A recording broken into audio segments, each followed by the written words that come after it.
نئی نسل، ہم نے کبھی نہیں سوچا کہ ہم نئی نسل میں کیڑے نہیں ڈال رہے بلکہ اپنے مستقبل میں کیڑے ڈال رہے ہیں۔ ہم نے اس حقیقت کو کبھی تسلیم نہیں کیا کہ نئی نسل ہمارا مستقبل ہے۔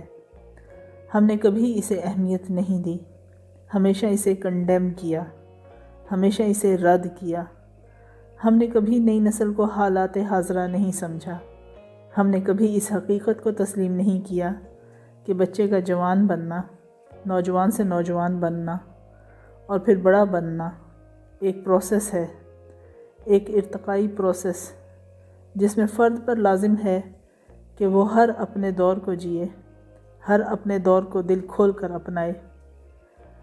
اگر وہ اپنے ہر دور کو اپنا کر بڑا نہیں ہوگا تو اس کی تکمیل نہیں ہوگی۔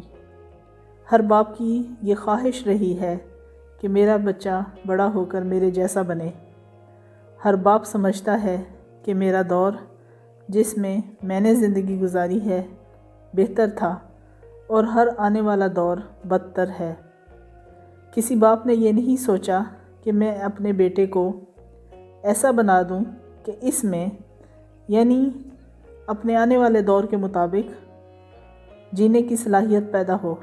معاف کیجیے، آپ سمجھ رہے ہوں گے کہ مفتی تقریر جھاڑ رہا ہے، کتابی باتیں کر رہا ہے۔ یقین جانیے، میں کتابی باتیں نہیں کر رہا، آپ بیتی باتیں کر رہا ہوں، جسے پنجابی میں ہڈ بیتی کہتے ہیں۔